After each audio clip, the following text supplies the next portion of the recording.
नमस्कार दोस्तों, स्वागत है चल पर इस वक्त की बड़ी खबर के साथ एक बार फिर के सामने मुद्दे जहां पर चलेंगे। सबसे पहले और बड़ी खबर में आपको बताएंगे दोस्तों, अमित शाह जैसे ही पहुंचे थे कर्नाटका, वैसे ही बीजेपी के विधायक ने कर दिया एक ऐसा बड़ा कांड कि भाजपा की हो रही है जमकर किरकिरी। बताएंगे दोस्तों क्या है पूरा मामला। इसी के साथ में राहुल गांधी ने इंग्लैंड के कैम्ब्रिज में जाकर देश के हालात के बारे में कर दी चर्चा, तो बीजेपी के लोग बुरी तरीके से गए बौखला। बताएंगे आपको राहुल गांधी ने पेगासस जासूसी को लेकर भी जो टिप्पणी की है, भाजपा के लोग इस पर भी पूरी तरीके से बौखला गए हैं दोस्तों। वहीं पर क्या बसवराज बोम्मई ने भी बीजेपी के नेताओं को ठेंगा दिखाना शुरू कर दिया है दोस्तों। बताएंगे आपको ऐसा क्यों कहा जा रहा है। और कांग्रेस पार्टी ने बीजेपी के विधायक के पकड़े जाने के तुरंत बाद ही 40% विधायक के नाम से कांग्रेस पार्टी ने सोशल मीडिया पर पर्ची बनाकर लोगों के बीच में फैलाना शुरू कर दिया दोस्तों। बताएंगे क्या है पूरा मामला। साथ साथ सुप्रीम कोर्ट के द्वारा सेबी से कहा गया अडानी ग्रुप के मामले पर जांच करने के लिए, लेकिन इसमें फंस गया है एक बड़ा पेच। बताएंगे आपको जांच में पक्षपात हो सकता है। बताएंगे क्यों ऐसे आरोप लगाए जा रहे हैं। इसी के साथ में बीजेपी के नेता अमित शाह ने तकरीबन 15 दिन पहले जिस सरकार को सबसे भ्रष्ट बताया था, वही सरकार चलाने वाले पार्टी के साथ में बीजेपी ने सरकार बनाने का फैसला लिया है दोस्तों। और चुनावी राज्य मध्य प्रदेश के अंदर बीजेपी के गृह मंत्री पर लगे आरोप, आप शब्दों का इस्तेमाल करने और विधानसभा के रूल बुक को फेंकने का आरोप लगाया गया है दोस्तों। कांग्रेस पार्टी ने बड़ी कार्रवाई की मांग की है और बिहार में सरकार को अस्थिर करने की साजिश हो गई है पूरी तरीके से फ्लॉप। और कांग्रेस पार्टी ने लाल आंख दिखाने की जगह मोदी सरकार के द्वारा लाल कारपेट बिछाकर चीन के विदेश मंत्री का स्वागत करने पर उठाए हैं सवाल। पार्टी के नेताओं ने प्रेस कॉन्फ्रेंस करके जोरदार निशाना साधा है दोस्तों। एक एक करके चलेंगे, सभी बड़ी अपडेट की तरफ सारी बड़ी जानकारी आप तक पहुंचाएंगे। लेकिन उससे पहले अगर आप भी मानते हैं कि कर्नाटका के अंदर भारतीय जनता पार्टी सत्ता विरोधी लहर से जूझ रही है और कैम्ब्रिज यूनिवर्सिटी में राहुल गांधी के द्वारा दिए गए बयान का समर्थन करते हैं, तो इस वीडियो को लाइक करके लाल बटन दबाकर चैनल को सब्सक्राइब करके घंटी दबाकर कमेंट बॉक्स में जय हिंद जय भारत जरूर लिखेगा दोस्तों। इस वीडियो को अपने लोगों तक शेयर करना बिल्कुल भूलिएगा। साथ साथ राहुल गांधी की बात को लेकर अगर आप लोग की कोई और प्रतिक्रिया हो तो भी कमेंट बॉक्स में लिखकर जरूर बताएगा। चलते हैं सबसे पहले और बड़ी खबर की तरफ, जहां पर कैम्ब्रिज यूनिवर्सिटी में लेक्चर देने को लेकर राहुल गांधी की लगातार तस्वीरें सामने आ रही है दोस्तों। इस बीच राहुल गांधी के वीडियो में भी पूरी तरीके से देखा जा सकता है कि जब राहुल गांधी भाषण दे रहे हैं तो भारी संख्या में कैम्ब्रिज यूनिवर्सिटी के विद्वान वहां पर बैठकर राहुल गांधी की सारी बातें सुन रहे हैं दोस्तों। राहुल गांधी बोले, कहा भारत राज्यों का एक संघ है, भारत में हर राज्य के पास अपनी एक शक्ति है, भारत में धार्मिक विविधताएं हैं, भारत में सिख मुस्लिम ईसाई सभी है, लेकिन मोदी इन्हें दूसरे दर्जे का नागरिक समझते हैं। मैं इस बात से सहमत नहीं हूँ। मीडिया और न्यायपालिका नियंत्रण में है, मेरे फोन में पेगासस है, काफी संख्या में नेताओं के फोन में पेगासस डाले गए हैं। बहुत से खुफिया अधिकारियों ने मुझे फोन करते हुए सावधानी बरतने के लिए कहा क्योंकि मेरे फोन से रिकॉर्डिंग की जा रही है। मेरे खिलाफ कई आपराधिक मामले दर्ज कराए गए जिसे अपराध की श्रेणी में नहीं रखा जा सकता। हमने कन्याकुमारी से लेकर कश्मीर तक की भारत जोड़ो यात्रा की भारी जन समर्थन मिला। इस यात्रा के दौरान मुझे समझ में आया कि मेरे पास का स्पेस सुरक्षित हो ताकि जो लोग यात्रा से जुड़े हैं वो सुरक्षित महसूस कर सके। जब मैं जम्मू कश्मीर पहुंचा तो सिक्योरिटी गार्ड आए और बोले आप कश्मीर में यात्रा नहीं कर सकते क्योंकि आप पर हैंड ग्रेनेड से हमला हो सकता है। फिर हमने आपस में बात की और कश्मीर में यात्रा शुरू की। हमने देखा कि हजारों लोग तिरंगा लेकर यात्रा निकाल रहे थे। तभी एक दिलचस्प चीज हुई, एक आदमी मेरे पास आया, उसने कुछ लड़कों की तरफ इशारा करते हुए कहा कि वो उग्रवादी हैं। उन लड़कों ने मुझे घूर कर देखा, मैंने उन्हें देखा लेकिन वो कुछ नहीं कर पाए। यह लोगों की बात सुनने और अहिंसा की ताकत है। कुल मिलाकर दोस्तों राहुल गांधी की ये बात काफी गंभीर है। इस पूरे मामले पर कांग्रेस पार्टी की ओर से भी भाजपा सरकार से सवाल पूछे जा रहे हैं दोस्तों। राहुल गांधी के इसी बयान को लेकर बीजेपी के नेताओं की प्रतिक्रिया सामने आई है। भाजपा के लोग राहुल गांधी पर आरोप लगा रहे हैं कि वो देश के अंदर लोकतंत्र नहीं है, इस तरीके की बातें करके अंतर्राष्ट्रीय स्तर पर भारत को बदनाम करने की कोशिश कर रहे हैं। लेकिन सवाल ये खड़ा होता है कि भारत को लेकर प्रेस इंडिपेंडेंट रिपोर्ट से लेकर डेमोक्रेटिक रिपोर्ट में भारत की स्थिति काफी खराब बताई जाती है दोस्तों। क्या उससे सरकार की छवि खराब नहीं होती? क्या बीजेपी के लोग उस तरीके की किसी रिपोर्ट को सुधारने के लिए कोई प्रयास करते हैं? अपने आप में बड़ा सवाल है। और एक और बड़ी खबर यह है कि कर्नाटका के अंदर अमित शाह पहुंचे थे चुनाव प्रचार करने के लिए, लेकिन जैसे ही अमित शाह पहुंचे वैसे ही बीजेपी के विधायक का एक बड़ा कांड पकड़ा गया है दोस्तों। आपको बता दें कि कर्नाटका बीजेपी के विधायक के बेटे को रिश्वत लेते हुए रंगे हाथ पकड़ा गया है। गिरफ्तारी के बाद लोकायुक्त की टीम ने विधायक के घर पर छापेमारी की और तकरीबन 6 करोड़ रुपए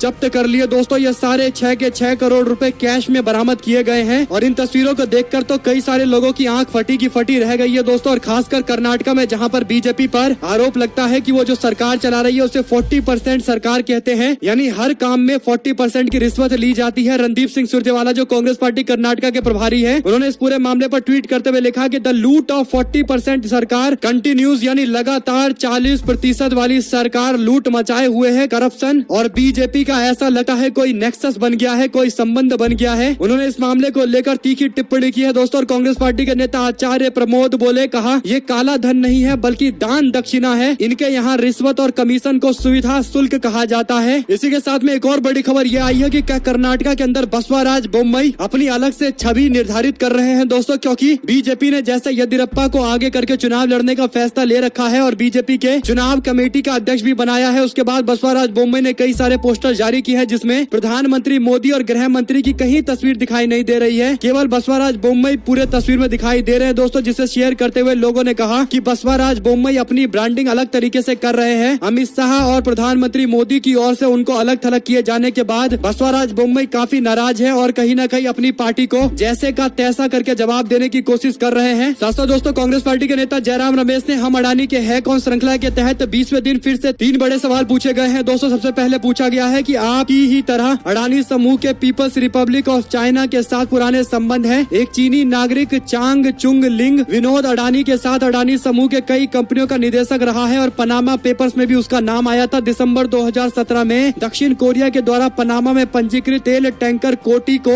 उत्तर कोरिया टैंकर में पेट्रोलियम उत्पादन को स्थानांतरित करने के कारण संयुक्त राष्ट्र संघ के प्रतिबंधों का उल्लंघन करने के लिए जब्त किया गया था। ऐसी जानकारी में आया है कि कोटी, जिसे दक्षिण कोरिया ने बाद में कबाड़ के रूप में खत्म कर दिया, उसके मालिक चांग चुंग लिंग के बेटे थे। कोटी टैंकर और कोटी कॉर्पोरेशन दोनों ही संयुक्त राष्ट्र और अमेरिका प्रतिबंध सूची में शामिल था। इनके अडानी समूह के साथ गहरे संबंध है। चीनी व्यापारी के बेटे को पीएमसी प्रोजेक्ट के मालिक के रूप में जाना जाता है, जिसने मुद्रा और अडानी समूह के अन्य बंदरगाहों के निर्माण में मदद की। अडानी परिवार के साथ चीन के व्यापारी का क्या संबंध है, इसका जवाब दीजिए। चीन और उत्तर कोरिया की सरकार का उस समूह पर कितना प्रभाव है जो राजनीतिक रूप से महत्वपूर्ण भारतीय परिसंपत्तियों को नियंत्रित करती है, और भारत के प्रधानमंत्री के साथ जिसके घनिष्ठ संबंध है। क्या आप चीन और उत्तर कोरिया के प्रभाव के प्रति संवेदनशील एक व्यापारिक समूह पर अपनी दुस्साहस पूर्ण निर्भरता के कारण अति महत्वपूर्ण भारतीय संपत्तियों की सुरक्षा को खतरे में नहीं डाल रहे हैं? ये सवाल पूछा गया है दोस्तों। इसी के साथ में कई और अन्य सवाल पूछे गए हैं। 2 और अन्य सवालों में इसी तरीके का मुद्दा उठाया गया है। एक और बड़ी खबर यह है कि कांग्रेस पार्टी ने भारत के अंदर G20 की बैठक के दौरान चाइना के विदेश मंत्री के आगमन पर बिछाई गई रेड कारपेट को लेकर सवाल खड़ा कर दिया। पवन खेड़ा ने मीडिया को संबोधित करते हुए कहा कि हमारे प्रधानमंत्री जी कहते थे कि चाइना को लाल आग दिखाएंगे, लेकिन जब G20 की बैठक चल रही है तो चाइना के विदेश मंत्री भारत आए हैं तो उनके लिए रेड कारपेट बिछाया गया है, लाल कालीन बिछाई गई है। आप झूला झूलने हमें कोई दिक्कत नहीं है, लेकिन आज आप लाइन ऑफ एक्चुअल कंट्रोल पर वार्ता चीन से कर रहे हैं। देश की संसद में इस पर चर्चा करना पसंद क्यों नहीं करते हैं, ये सवाल पवन खेड़ा ने पूछा है दोस्तों। उन्होंने कहा कि प्रधानमंत्री नरेंद्र मोदी को चाइना बहुत पसंद है, दुनिया जानती है। उन्होंने गुजरात में मुख्यमंत्री रहते हुए भी कहा था कि हम देश के अंदर स्मार्ट सिटी बनाएंगे, चाइना के मदद से स्मार्ट सिटी बनाएंगे, लेकिन देश की जनता को पता नहीं था कि प्रधानमंत्री स्मार्ट सिटी गुजरात में नहीं बल्कि अरुणाचल प्रदेश में बनाने की बात कर रहे हैं, और हमारे सीमा में आकर चाइना ने स्मार्ट सिटी बना दी है, जिसकी जानकारी हमें सैटेलाइट से मिली। पवन खेड़ा ने आगे और भी सवाल खड़े करते हुए बीजेपी सरकार को बुरी तरीके से निशाने पर लिया है दोस्तों। और एक सुप्रीम कोर्ट ने असम की पुलिस और उत्तर प्रदेश की पुलिस को एक झटका दिया है। आपको बता दें कि असम पुलिस ने पवन खेड़ा को अंतरिम जमानत देने के फैसले को रद्द करने की मांग सुप्रीम कोर्ट में की थी। सुप्रीम कोर्ट ने इस मामले पर सुनवाई करते हुए 17 मार्च तक के लिए पवन खेड़ा की अंतरिम जमानत को बढ़ा दिया है। दरअसल दोस्तों उत्तर प्रदेश और असम के अंदर जो FIR दर्ज की गई है, दोनों को मर्ज करके इस पर सुनवाई 17 मार्च को की जाएगी। सुप्रीम कोर्ट की ओर से आदेश जारी किया गया है। हालांकि असम की पुलिस ने कहा कि पवन खेड़ा ने कोर्ट में कहा है कि वो माफी मांग लेंगे, लेकिन उन्होंने माफी नहीं मांगा है और न ही उन्होंने ऐसा कोई रवैया दिखाया है जिससे लगे कि उन्हें उनके द्वारा दिए गए बयान पर कोई पश्चाताप है। सासू दोस्तों शिवराज सरकार के मंत्री नरोत्तम मिश्रा ने विधानसभा के अंदर क्या अमर्यादित भाषा का प्रयोग किया। कांग्रेस पार्टी के नेता और विधानसभा के नेता प्रतिपक्ष की ओर से ये आरोप लगाए गए हैं। कांग्रेस पार्टी के नेता गोविंद सिंह ने शुक्रवार को नरोत्तम मिश्रा पर आरोप लगाया है कि विधानसभा के कार्यवाही के दौरान नरोत्तम मिश्रा ने अमर्यादित भाषा का प्रयोग किया है और आवेश में आकर मध्य प्रदेश के विधानसभा प्रक्रिया और संचालन में संबंधित नियम की पुस्तिका को